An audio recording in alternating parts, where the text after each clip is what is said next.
crois, cependant, nous pouvons quand même sortir de nos chaises, de nos rangées pour nous saluer. C'est la moindre des choses. Saluons-nous. Nous avons notre frère Nathan qui est là, qui est nouveau. Le frère Nathan.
Amen. Que Dieu soit loué.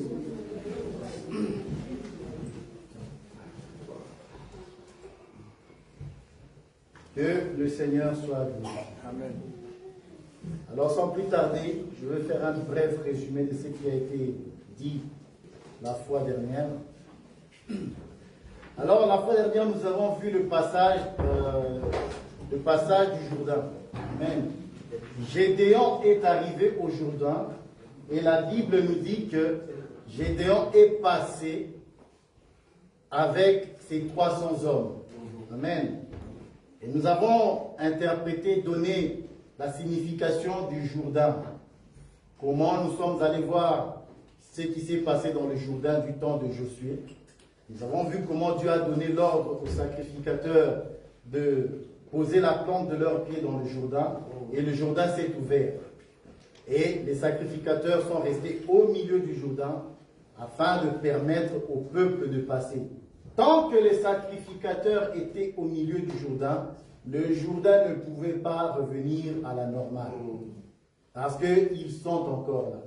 Mais lorsque les sacrificateurs vont partir, le Jourdain va revenir sur son courant normal et habituel. Et nous avons interprété ces choses. Nous avons dit que c'est le temps de la grâce. C'est le temps où la grâce est dans le monde parce que le fleuve, la mer, représente les nations, les langues, les peuples. Tant que l'évangile, le pied des sacrificateurs est dans le Jourdain, et bien la grâce est donnée dans le monde. C'est-à-dire, pendant un temps, le Seigneur est en train d'opérer la délivrance dans le monde. Il est en train de révéler son salut aux païens. Pourquoi? Parce que lorsqu'ils vont traverser le Jourdain, Dieu va aussi donner cet ordre qu'on prenne 12 hommes. Et nous avons donné la signification du chiffre 12, qui n'est autre chose que le fondement du peuple de Dieu. Pourquoi nous disons cela? Parce que Israël est formé par les 12 patriarches. Amen. Aussi, l'Église a reçu l'enseignement de Jésus-Christ par les 12 apôtres. Amen. Nous savons que le peuple de Dieu, il y a deux parties. Selon que le Seigneur va faire la promesse à Abraham en disant « ta postérité, tu en as deux. Il y a la postérité qui est la poussière de la terre, ça c'est Israël. Et tu as une autre postérité qui est les étoiles des cieux. Ça c'est l'Église, vous voyez? Donc l'Église se trouve dans les nations. Mais dans l'Église, nous savons qu'il y a des Juifs. Hein. Il y a des Juifs qui ont cru en Dieu. D'ailleurs, les apôtres sont des Juifs. Et nous disons que c'est le chiffre qui forme la fondation. Pourquoi? Parce que la nation de Dieu doit être enseignée par eux. Nous sommes formés par l'enseignement des apôtres et des prophètes, Jésus-Christ lui-même étant la pierre angulaire. Donc, l'enseignement apostolique va aller dans le monde, va prendre les pierres, 12 pierres, pas 13, 12. Pourquoi? Cela signifie tout simplement que dans le monde, sur la terre, il y a un peuple qui va recevoir le fondement des apôtres tel que cela a été enseigné. C'est ceux-là qui ont été prédestinés à ces choses-là qui vont être choisis selon que Dieu nous a choisis et élus avant la fondation du monde. Et ils vont le prendre, pourquoi? Parce qu'ils vont passer la nuit à un lieu hors de l'eau. Alors, lorsqu'on dit hors de l'eau, c'est-à-dire c'est un baptême aussi. Nous voyons que c'est un baptême, pourquoi? Parce que nous étions dans le monde et nous sommes sortis du monde. C'est ça même le baptême d'immersion, bien sûr. Nous sommes baptisés au nom de Jésus-Christ, qui est le symbolisme même de la mort et de la résurrection. Lorsque nous étions dans le monde, nous étions morts. Cependant, le message, le témoignage de Jésus-Christ est venu nous chercher et nous a transportés à la vie. Amen. Amen. Nous avons donné la signification de toutes ces choses. Et nous avons parlé bien sûr des 12 autres pierres que Josué va prendre et va ériger dans le Jourdain. Nous avons expliqué que cela représentait tout simplement les 144 000 de chaque tribu d'Israël qui vont recevoir cet évangile, mais lorsque l'Église sera enlevée. Parce que lorsque l'Église sera enlevée, c'est alors que les deux joints vont se manifester et vont prêcher à Israël. Selon le livre d'Apocalypse nous donne un chiffre exact.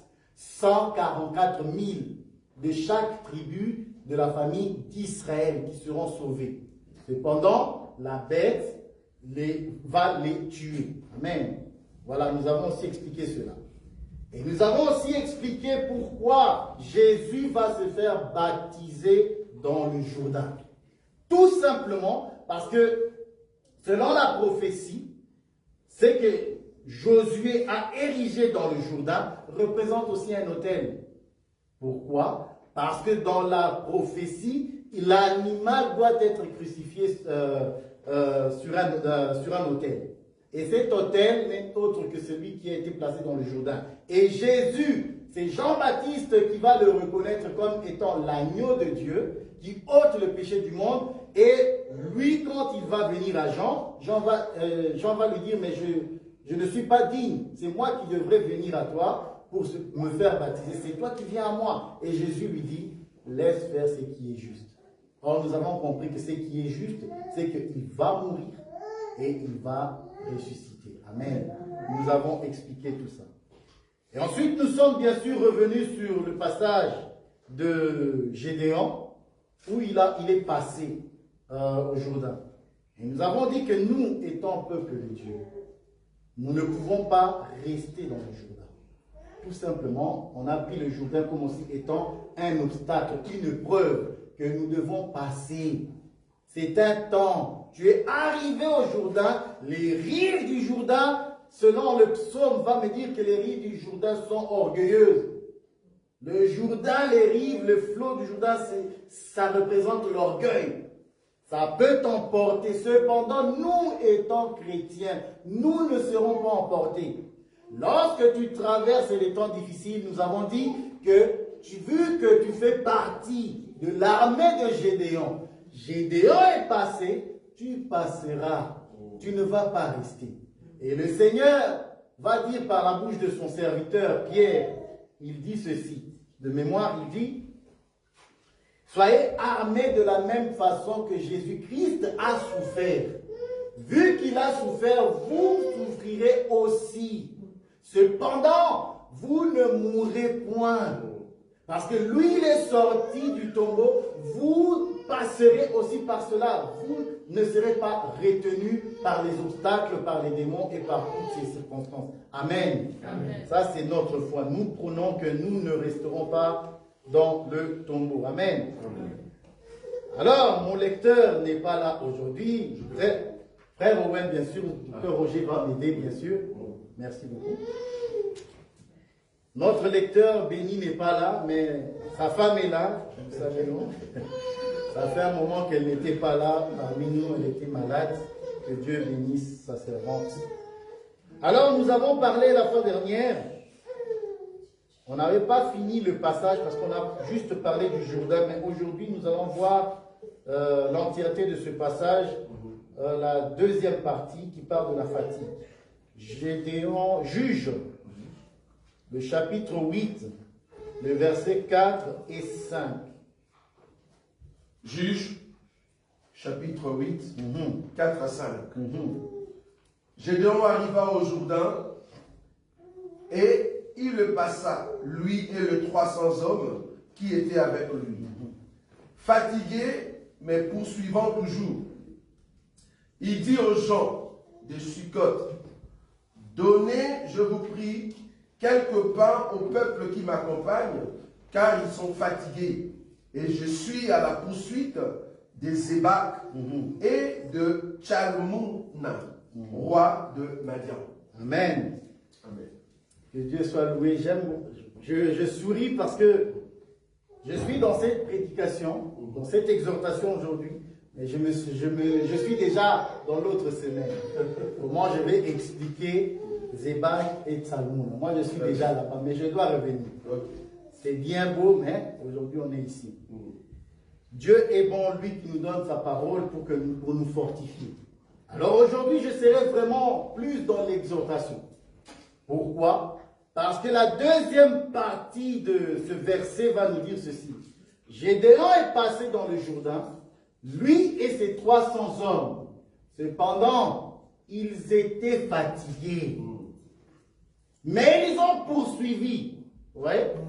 Fatigués, mais ils ont poursuivi. C'est là où je veux vraiment rester pour exhorter le peuple de Dieu. Qu'est-ce que je veux dire dans mon exhortation aujourd'hui? Bien-aimés, nous sommes certes le peuple de Dieu. Gédéon est parmi nous. Quand on dit Gédéon, comprenez que nous sommes dans la révélation de Jésus-Christ. Parce que Jésus-Christ, c'est lui qui va accomplir toute la prophétie de la parole de Dieu. Amen. Donc, lorsque nous sommes chrétiens, nous marchons avec le Seigneur. Cependant, ça ne veut pas dire que parce que Gédéon, parce que Jésus est avec toi, parce qu'il fait beaucoup de miracles, que tu ne seras pas fatigué. La fatigue arrive et frappe tout le monde. Vous voyez? Donc, dans le Seigneur, tu vas arriver à un moment où la fatigue peut frapper à ta porte. Cependant, nous allons donner quelques conseils pour ne pas rester dans la fatigue. Vous voyez? Parce qu'il faut poursuivre. Parce que les hommes de Gédéon et Gédéon lui-même, ils étaient fatigués.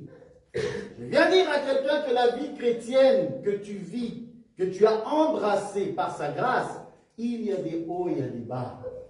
Lorsque le peuple était en Égypte, avant que Pharaon les renvoie, le peuple a vu beaucoup de miracles. Le peuple a vu la main de Dieu. Le peuple a vu des prodiges que Dieu a opérés par son serviteur. Cependant, à un moment donné, ce peuple s'est retrouvé dans le désert. Et lorsqu'il s'est retrouvé dans le désert, nous allons lire ce chapitre. Le peuple a commencé à murmurer. Vous voyez? Et Paul va nous dire dans les Corinthiens, je crois, ne soyez pas comme cela. Lisons d'abord. On va lire 2 versets, très vite fait. Exode. On est chez Exode. le chapitre c'est 15. Chapitre 15, et je vais aller directement aussi chez Corinthiens. Bien aimé, il y a des versets que je ne prépare pas, donc du coup quand ça vient, je dois quand même le lire pour que ça m'aide. Et je dis des choses, peut-être, mais c'est toujours bien de le voir. Exode, le chapitre 15, à partir du verset 22. 22. Chapitre 15, à partir du verset 22. Exode, chapitre 15, à partir du verset 22. Moïse fit partir Israël de la mer Rouge. Il prit la direction du désert de Shur. Et après 3 journées de marche dans le désert, ils ne trouvèrent point d'eau. Ils arrivèrent à Mara, mais ils ne purent pas boire l'eau de Mara, parce qu'elle était amère. C'est pourquoi ces lieux furent appelés Mara. Amen. Donc, Israël est sorti de l'Égypte et Israël va se retrouver dans le désert. Mais dans le désert, il y a la chaleur qui frappe. Donc, qui dit la chaleur, dit la soif, dit la fatigue, dit la faim. Vous voyez? C'est ce que nous retrouvons aussi chez Gédéon. Gédéon a demandé du pain au chef de la ville. Nous allons expliquer ça après. Cependant, ils étaient fatigués. Mais lorsqu'ils arrivent dans le désert, ils voient de l'eau. Mais cette eau-là n'était pas bonne.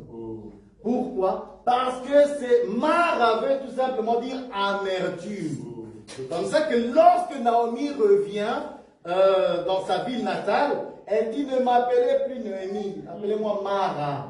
Pourquoi? Parce que sa famille, Dieu a exterminé. Et elle est rentrée avec beaucoup d'amertume, mais avec sa belle-fille. Amen.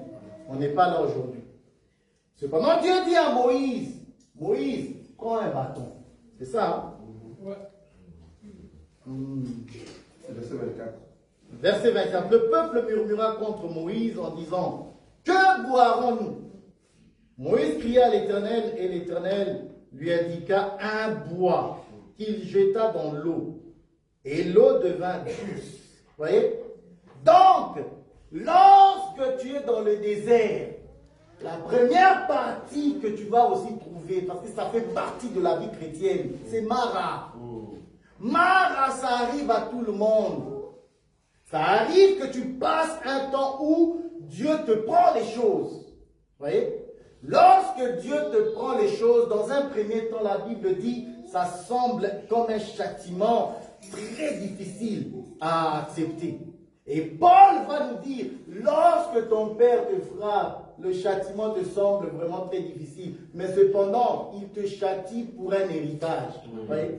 Donc, lorsque tu es dans les déserts, dans la souffrance, dans les difficultés, donc tu passes, tu arrives à Mara, donc tu es l'amertume, donc la difficulté. Cependant, Dieu ne laisse pas son peuple dans l'amertume.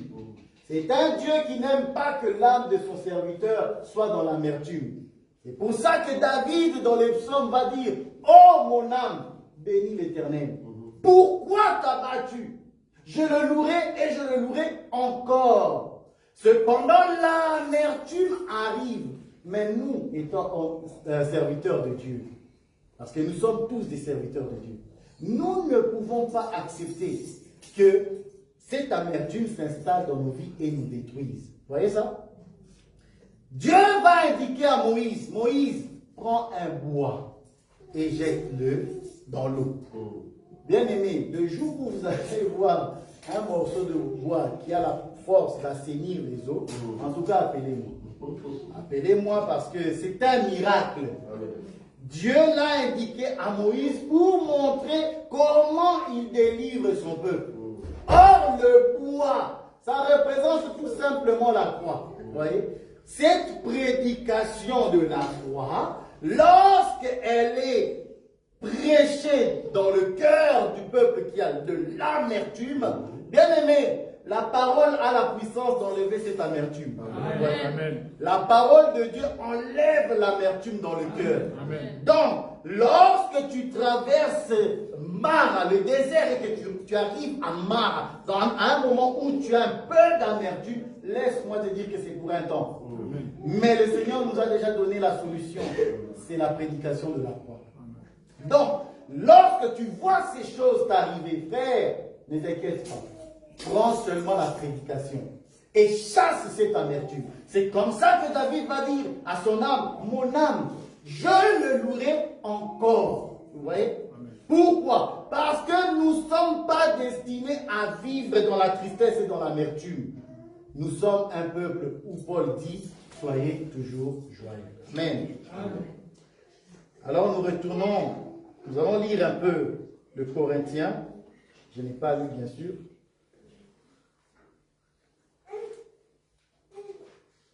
Le chapitre 10, 1 Corinthiens chapitre 10,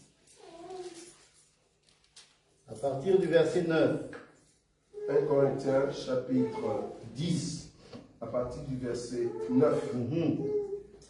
N'étendons point le Seigneur, comme le tentèrent quelques-uns d'eux qui périrent par le serpent. Ne murmurez point, comme murmurèrent quelques-uns d'eux qui périrent par l'exterminateur. Ces choses leur sont arrivées pour servir d'exemple, et elles ont été écrites pour notre instruction, à nous qui sommes parvenus à la fin du siècle. Amen. Vous voyez? Donc, ces gens-là, lorsqu'ils n'avaient pas ce dont ils avaient besoin, la Bible dit qu'ils ont murmuré et ils sont morts. Mais pour nous autres, Paul nous dit, ne soyez pas comme eux. Ces choses ont été écrites pour te servir d'exemple, pour que toi qui es parvenu au temps de la grâce, pour que tu ne fasses pas comme eux. Lorsque tu ne vois pas encore ce que Dieu va te donner, ce que tu as demandé à Dieu, frère, ne murmure pas. Parce qu'en murmurant, tu es en train de fermer les portes. Les portes ne vont pas s'ouvrir, tu vas mourir. Tu vas mourir dans le désert. Je te dis que la fatigue que tu ressens va te détruire.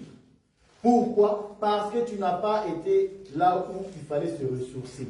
Amen. Je veux parler de l'endroit où il faut se ressourcer. Ne vous inquiétez pas. Amen.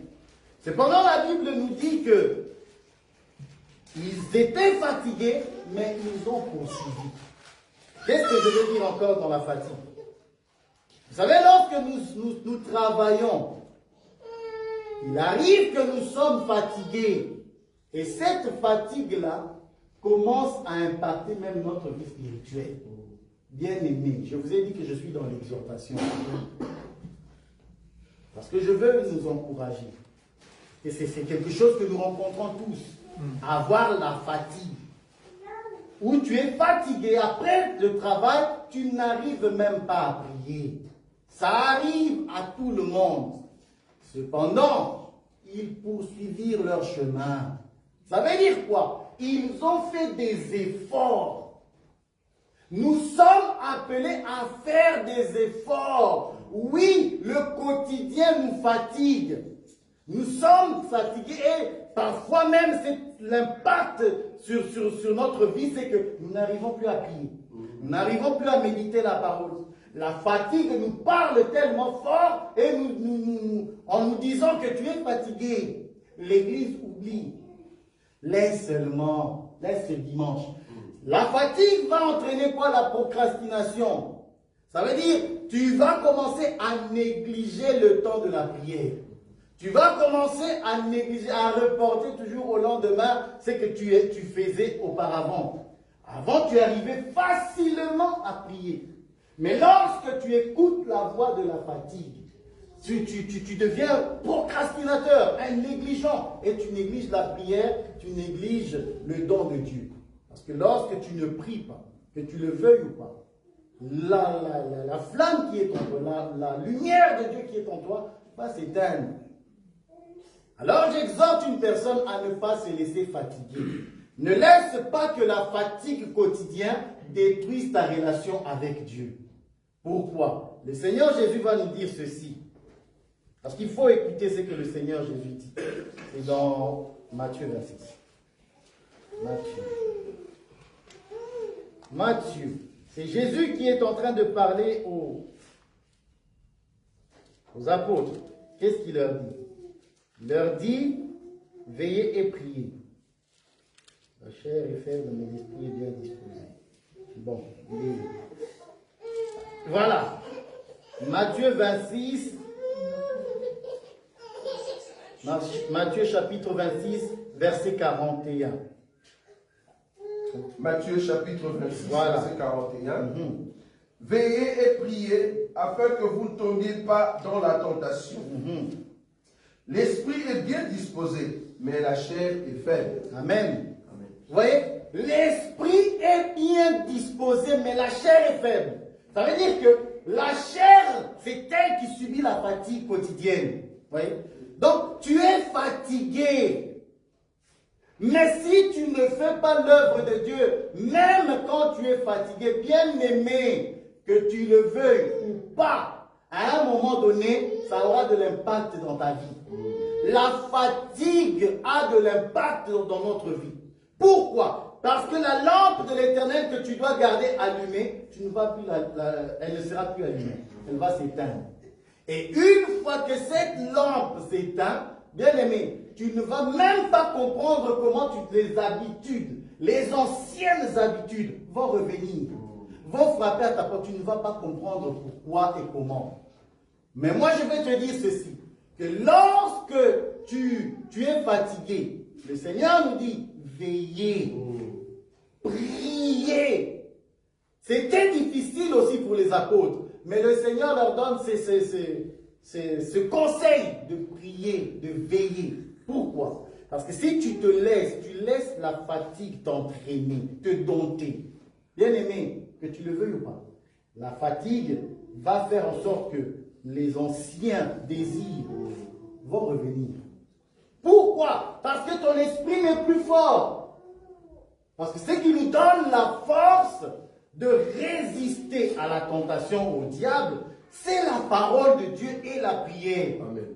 Si la prière, la parole de Dieu, tu ne médites plus, tu ne l'écoutes plus, tu rejettes le temps de venir à l'église, le temps de la prière, toutes ces choses-là qui font que l'homme spirituel soit fort. Si tu négliges ça, tu vas tomber. Qui que tu sois, tu vas tomber. Tu fais 1 mois, 2 mois, 3 mois, tu n'as pas la vie de prière. Tu vas voir que ce que tu arrivais déjà à faire pour Dieu, tu ne vas plus arriver. Quand tu arrivais à prier facilement, la prière que tu arrivais à faire pendant 1 heure, aujourd'hui, tu ne vas plus arriver. Pourquoi? Parce que tu es devenu lourd. La lourdeur va s'installer dans ton esprit. Non seulement dans ton corps, mais ça va impacter aussi l'esprit. Pourquoi? Parce que tout simplement, vous savez, c'est Paul qui l'a dit. Et Timothée. Paul, c'est l'apôtre que j'aime beaucoup. Paul, il dit exercez-vous. Exercez-vous. Voilà, exerce-toi la piété. Voilà. 1 Timothée, verset 4, je vais lire. Verset 8. Exerce-toi à la piété, car l'exercice corporel est utile à peu de choses, tandis que la piété est utile à tout, ayant la promesse de la vie présente et celle qui est à venir. Amen. Oui. Donc, il y a un exercice à faire. La prière est un exercice. Tout ce que nous faisons qui contribue à la vie spirituelle, c'est un exercice. C'est une discipline. Lorsque cet exercice n'est plus, bien aimé, même physiquement, quand tu n'es pas entraîné, va jouer au foot. Va faire les mêmes dribbles que tu faisais quand tu avais 16 ans. Aujourd'hui, là, moi qui jouais bien, je n'arrive plus. Je fais 5 minutes, il faut me sortir. Parce que je n'arrive plus, le mouvement ne sont plus fluide. C'est pour dire que l'exercice corporel est utile, mais il y a aussi l'exercice dans le domaine spirituel. C'est quoi l'exercice? c'est la prière, la méditation. Lorsque tu fais ces choses, tu es en train d'exercer l'homme intérieur. Et lorsque tu fais cela, l'homme intérieur est fort. Et étant fort, tu as la force de résister à l'ennemi. Amen. Selon que la Bible va nous dire, résistez-lui avec une foi ferme. Amen. Nous continuons. Jean 4. Ça, c'est le Seigneur Jésus-Christ. Pour vous montrer que ça n'arrive pas qu'à nous autres. Même le Seigneur Jésus a été fatigué. Parce qu'il avait le corps. Tant qu'il avait le corps, il sait. La Bible nous dit. On va lire Jean 4. Mais la Bible dit, Jean 4, on va d'abord lire Jean 4 à partir du verset 6. Jean 4, à partir du verset 6. Voilà. Là se trouvait le puits de Jacob. Ça, c'est beau. Jésus, fatigué du voyage, était assis au bord du puits. C'était environ la 6e heure. Une femme de Samarie vint puiser de l'eau. Jésus lui dit, donne-moi à boire. Car ses disciples étaient allés à la ville pour acheter de vivres. La femme samaritaine lui dit, comment toi qui es juif, me demandes-tu à boire? À moi qui suis une femme samaritaine? Le juif, en effet, n'ont pas de relation avec les Samaritains. Amen. Vous voyez? Jésus s'est retrouvé qu'il a marché et il était fatigué. Je lis un verset dans le livre de Hébreux vite fait. La Bible dit, car ayant été tenté lui-même dans ce qu'il a souffert, il peut secourir ceux qui sont tentés. Donc, Jésus-Christ a connu toutes les souffrances que nous connaissons. Il les a connues. C'est pourquoi la Bible dit, il a aussi le pouvoir de secourir ceux qui sont tentés. Vous voyez cela? Donc, lorsque tu es fatigué, alors nous allons lever les yeux vers le Seigneur Jésus, lui qui était aussi fatigué. Parce que lorsque lui était fatigué, la Bible me dit, il s'est retrouvé auprès du puits. Vous voyez? Ça veut dire quoi? Ça veut dire que lorsque tu es fatigué, ne reste pas à la maison. Parce qu'en réalité, le puits, aujourd'hui, le puits c'est l'assemblée. Le puits c'est l'assemblée, c'est là où la parole est prêchée. C'est là où il y a de l'eau que tu dois être. Pourquoi? Parce que là, tu peux raviver encore ta force. C'est ici que tu retrouves la prédication, les enseignements, les prières, les louanges, toutes ces choses qui sont l'exercice pour l'homme spirituel. Lorsque tu bois de cette eau, alors la Bible dit tu n'auras plus soif. Vous voyez? Parce qu'il a dit, si je donne de l'eau que j'ai, celui qui boit de mon eau n'aura plus soif. Ouais. Donc, si tu ne veux plus avoir soif du monde, viens dans l'assemblée. Viens dans les prières. Lorsque tu constates que tu es fatigué et que cette fatigue veut dompter, veut détruire ta vie de prière, ta vie de consécration à Dieu, bien aimé, on doit te retrouver ici. Si tu n'es pas ici, nous savons que tu n'es pas de nôtre. Parce que nous, lorsque nous sommes fatigués, nous venons auprès de Dieu. Pourquoi? Parce que c'est ici, le Seigneur Jésus, lorsqu'il s'est retrouvé auprès du puits avec la femme, il lui a posé une question. Il lui a dit, va, appelle ton mari. Et la femme lui dit, je ne suis pas mariée. Et Jésus répliqua en disant, il est vrai que tu n'es pas marié. Et l'homme que tu es avec là aujourd'hui n'est pas ton mari. Vous voyez? Alors nous voyons, lisons un peu, comme ça. Verset 16. Verset 16. Oui. Jean chapitre 4, à partir du verset 16. C'est ça, c'est ça. Va, lui dit Jésus, appelle ton mari et viens ici. La femme répondit, je n'ai point de mari. Jésus lui dit, tu as eu raison de dire, je n'ai point de mari, car tu as eu 5 maris. Tu as eu 5 maris. Celui que tu as maintenant. Et que tu as maintenant. Ouais. Celui que tu as maintenant, c'est le 6e. Ouais. Donc, tu en as eu 5.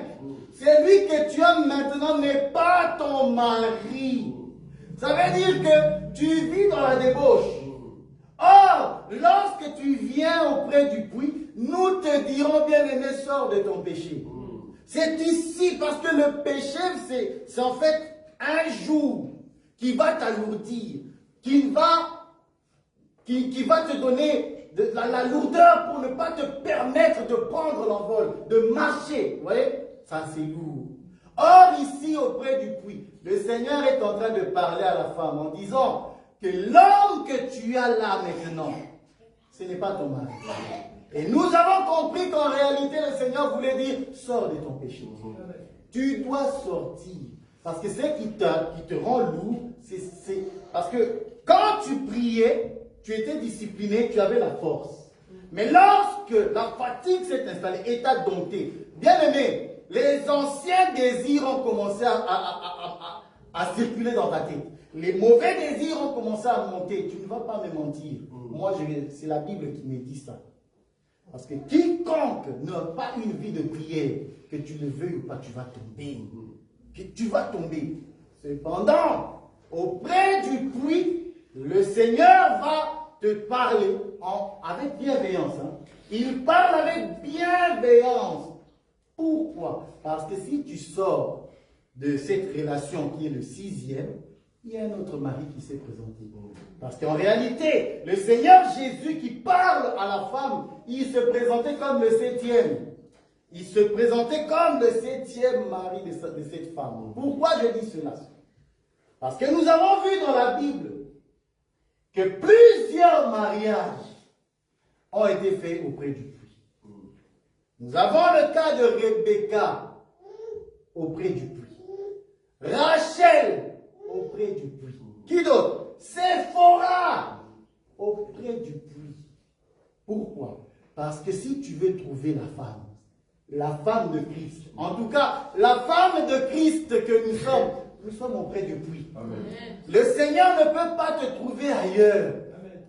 Tu ne peux pas être ailleurs. Pourquoi? Parce que il doit t'abreuver de son eau. Amen. Tu dois boire. La Bible me dit, Éphésiens 5, je suis déjà, c'est bien ça.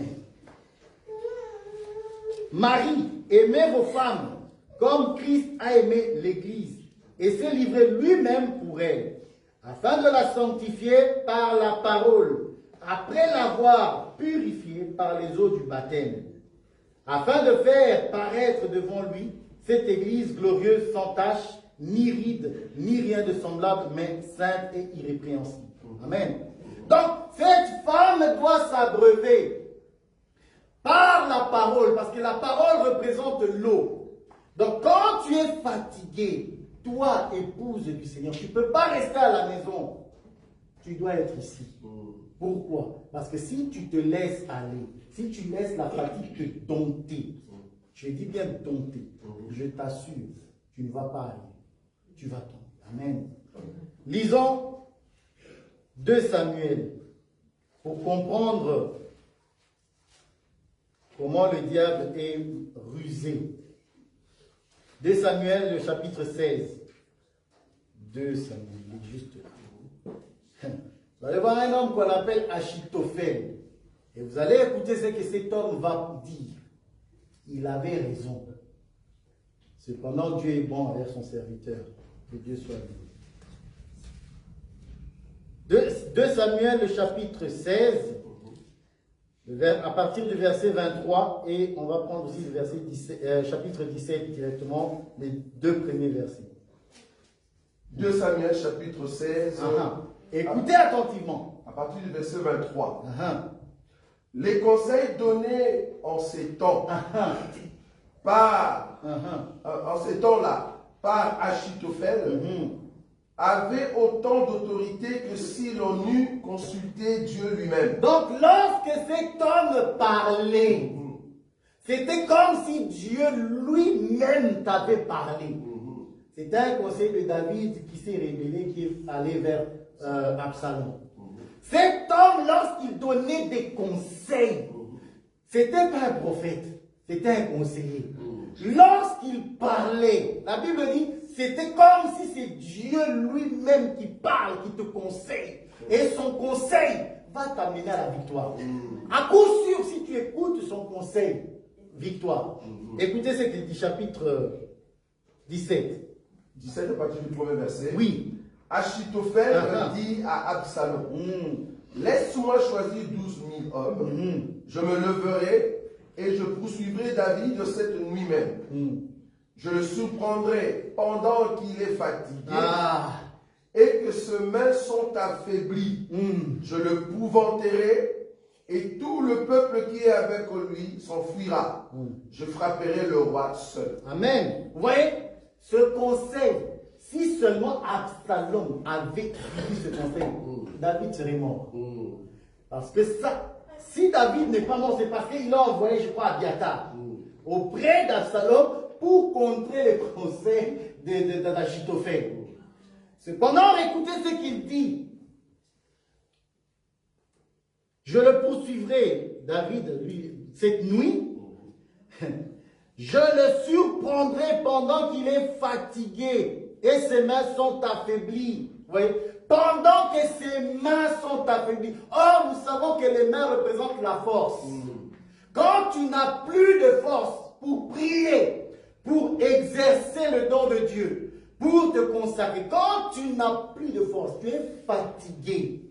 C'est comme ça que l'ennemi veut tomber sur toi. Quand tu te retrouves dans cette position bien-aimée, tu dois te retrouver au puits. Si tu n'es pas au puits, tu vas mourir. Le conseil d'Achitophel est véridique. Il va vraiment tomber sur toi et il va te tuer. Amen. Je le surprendrai pendant qu'il est fatigué et que ses mains sont affaiblies. Je l'épouvanterai et tout le peuple qui est avec lui s'enfuira. Oui. Tu n'arriveras pas à résister. Lorsque la tentation va monter, tu vas tomber. C'est ça que ça veut dire. Si tu es dans la fatigue, tu ne vas pas y arriver. Amen.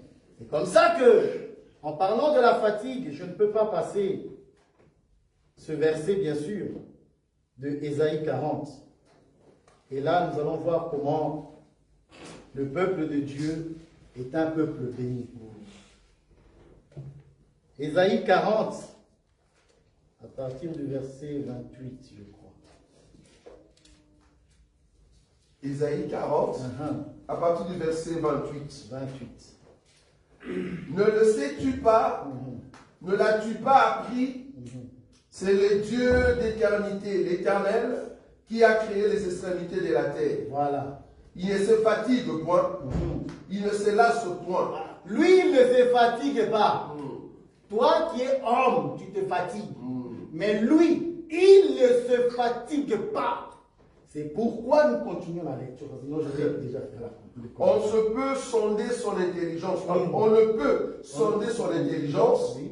Il donne de la force à celui qui est fatigué. Amen. Amen. Donc, lorsque tu es fatigué, la Bible me dit, il donne de la force à celui qui est fatigué.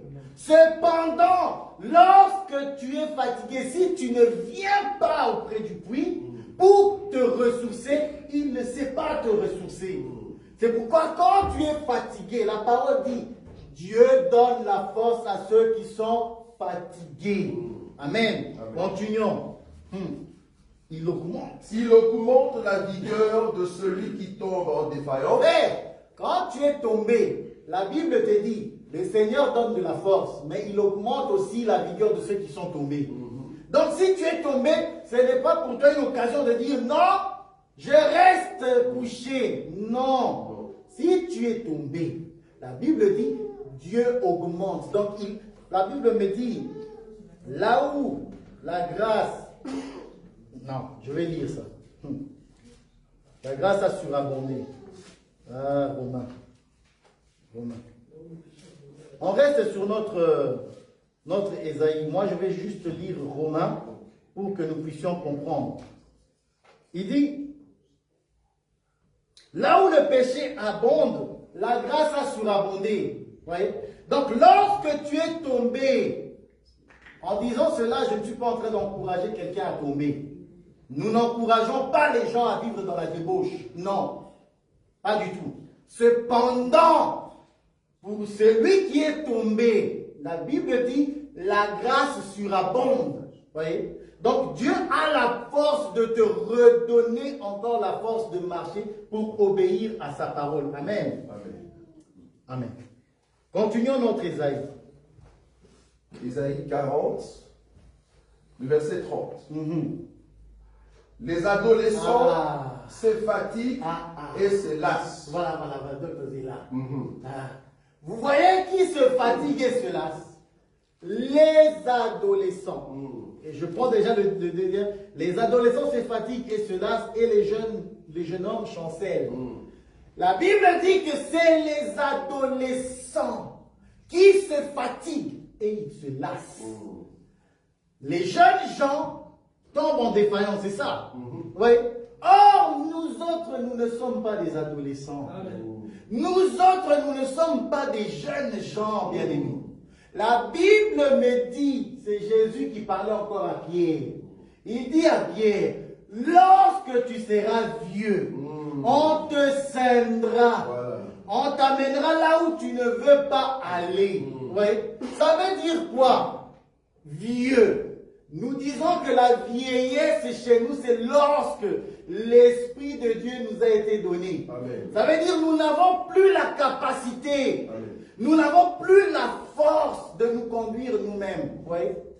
C'est pourquoi la Bible va dire ici, les adolescents. Un adolescent a encore beaucoup trop de vigueur. C'est celui qui vit dans la débauche. Il a encore beaucoup de vigueur. Mais pour nous autres, là, nous sommes des vieillards. Et le vieillard, étant rempli de cette parole, il est brisé. Il n'a plus d'envie. Lui, il dépend entièrement du Seigneur. Vous voyez ça? Ça, c'est ce que tu es. Si vraiment tu es un vieillard, on doit te retrouver ici. C'est ici que le conseil est donné pour les vieillards. Pourquoi? La Bible dit, je lis moi. Mais à ceux qui se confient en l'Éternel, l'Éternel renouvelle leur force. Ils prennent l'envol comme les aigles. Ils courent et ne se lassent point. Ils marchent et ne se fatiguent point. Vous voyez cela? Donc, parce que le vieillard, c'est-à-dire celui qui a reçu le témoignage de Jésus-Christ, il est brisé. Il est conduit par l'Esprit. Il ne marche pas. La Bible dit, il marche et il ne se lasse pas. Il court et il ne se fatigue pas. Ah, j'aime ça. Donc, lorsque nous voyons la marche et la course, nous savons que c'est là qu'il a encore les pieds sur la terre. J'aime ça. Quand on a les pieds sur la terre, on marche et on court. Cependant, à un moment donné, la Bible dit, il prend l'envol comme l'aigle. Bien aimé, quand nous parlons de l'aigle qui prend l'envol, c'est-à-dire l'enlèvement. Merci, amen. Donc l'église que nous sommes les vieillards. Nous ne sommes pas les jeunes gens qui chancellent et qui se lassent, qui se fatiguent. Nous autres, lorsque nous sommes fatigués, nous nous confions à l'Éternel qui renouvelle notre force. Voilà. Il renouvelle notre force, nous marchons, nous courons et ensuite nous partons. Nous prenons l'envol comme les aigles. Amen. Alléluia. Alors nous allons prendre le livre de Juges toujours. C'est Gédéon qui va parler aux anciens. Ces gens sont très arrogants quand même. Bon, nous disons cela, mais avec beaucoup d'humilité. Pourquoi? Parce que Gédéon étant fatigué et poursuivant avec ses confrères, ils sont arrivés à un moment auprès des anciens et ils ont demandé le pain. Mais écoutez la réponse. Ah! Écoutez. Verset 5, je crois. 5. Juge chapitre 8, le verset 5. Il dit aux gens de Sukkot, donnez, je vous prie, quelques pains au peuple qui m'accompagne, car ils sont fatigués, et je suis à la poursuite de Zébak et de Tchalmoun, roi de Madian. 6. Le chef de Sukkot répondit, la main de Zébak et de Tchalmouna est-elle déjà en ton pouvoir pour que nous donnions du pain à ton armée? Et Gédéon dit, eh bien, lorsque l'Éternel aura livré entre mes mains Zébak et Tchalmouna, je broyerai votre chair avec des épines du désert et avec de charbon. Amen. Vous voyez? Donc ces gens sont... Gédéon arrive auprès d'eux, il leur demande, je suis à la poursuite de notre ennemi. Parce que c'était notre ennemi. Mais eux, par leur réponse, nous voyons qu'ils ne croyaient pas en Gédéon. Ils ne croyaient pas que Dieu était avec Gédéon. Et ils ont refusé le pain à Gédéon et à son armée. Qu'est-ce que je veux dire? Bien-aimés, dans le monde que nous sommes chrétiens, nous marchons avec le Seigneur. Et nous avons parfois besoin de trouver du secours quelque part, par un travail ou par quoi que ce soit, et on ne l'a pas. Tu veux te marier, mais la belle famille ne veut pas de toi. Tu veux un travail, tu as toutes les compétences, mais les portes sont fermées. Parfois, c'est tout simplement à cause de ton identité de chrétien. Nous souffrons aujourd'hui à cause de Jésus, à cause de l'identité que nous avons. Aujourd'hui, nous souffrons. Le monde ne veut pas nous donner son pain. Il ne veut pas partager avec nous. D'ailleurs, nous n'en avons pas besoin. Cependant, voilà ce que la Bible dit. Lorsqu'il reviendra, il va les châtier. Pourquoi? Parce qu'il a dit, c'est dans les synoptiques, dans les évangiles. Si vous donnez du pain ou de l'eau à ce petit enfant, vous aurez la récompense de juste ou de prophète. Ouais. Mais celui qui n'aura pas donné à manger et à boire, lorsque je reviendrai, je demanderai, pourquoi n'avez-vous pas fait cela? J'étais nu, vous ne m'avez pas donné des vêtements. J'avais faim, vous ne m'avez pas donné à manger. Matthieu 25. Matthieu 25, nous allons voir ce. Parce que le Seigneur, en réalité, c'est lui le vrai Gédéon, qui va venir châtier tous ceux qui ont refusé de prendre soin de son Église. Matthieu 25. Matthieu 25, je sais que c'est Matthieu 25. Verset 41, c'est ça.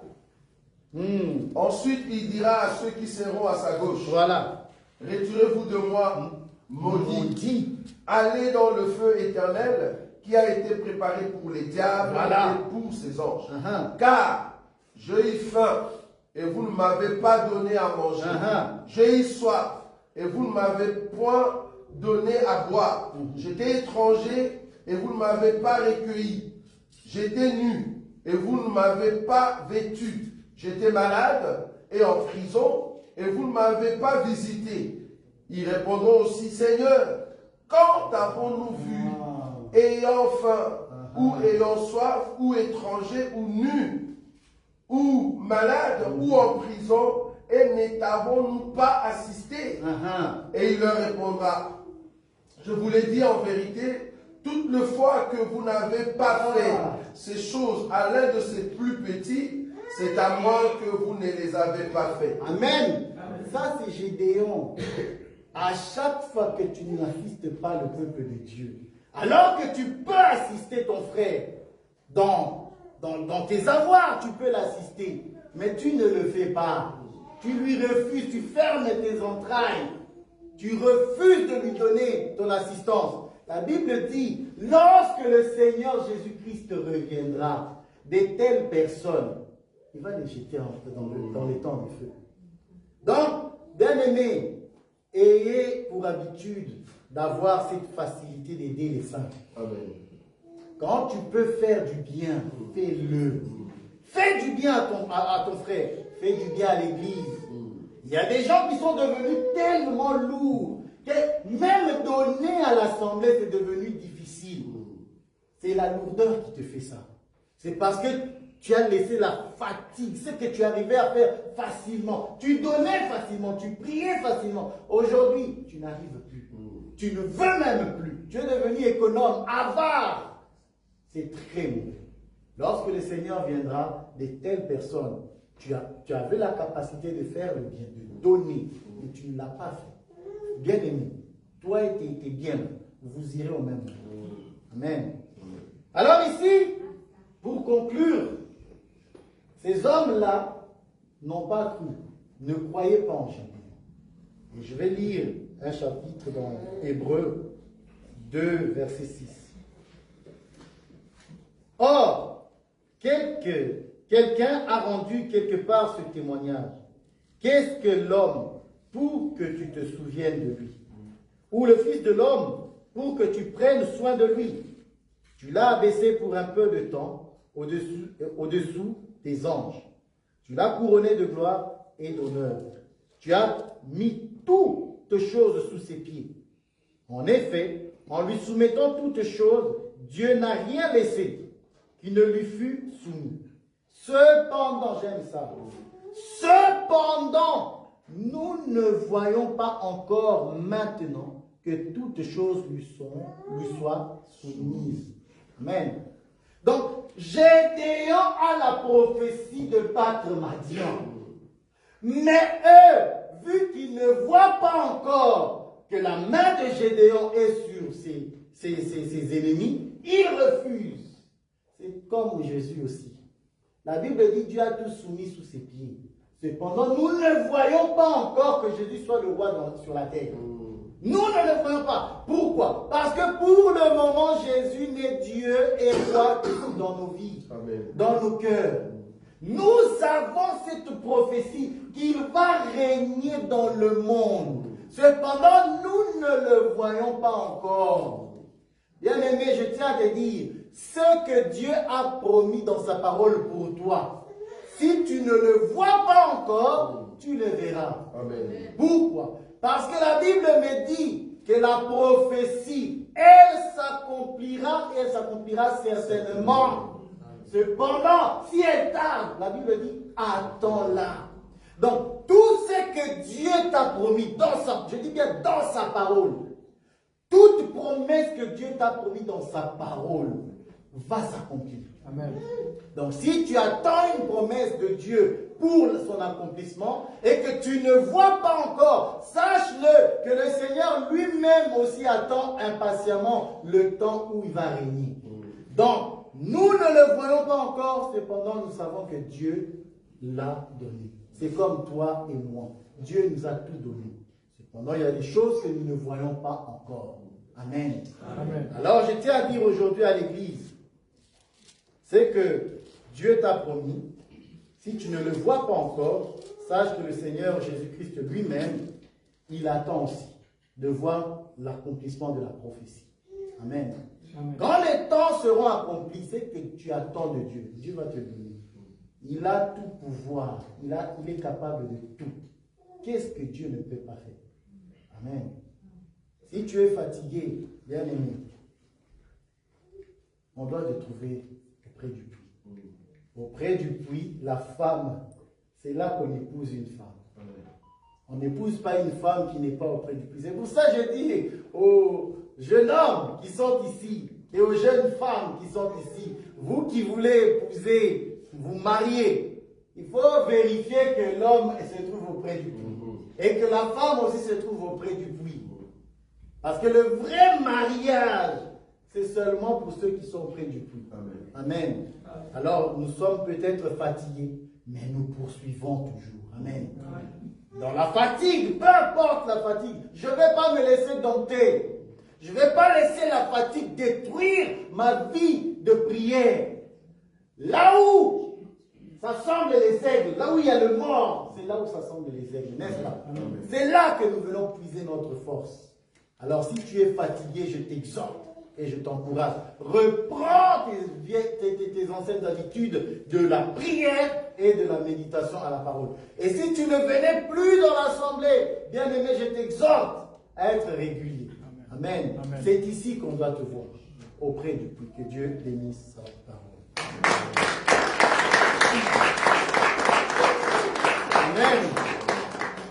Voilà, aujourd'hui c'était vraiment une exhortation pour que le peuple de Dieu ne se fatigue pas, ne laisse pas la fatigue prendre le dessus dans sa vie. Il ne faut pas laisser la fatigue prendre le dessus. Il faut se discipliner, se faire violence. Trouver des jours où tu te dis non, aujourd'hui je vais prier, je vais prendre 2 heures, ou je vais prier peut-être 30 minutes et lire la Bible pendant 1 heure, 1h30. C'est une discipline.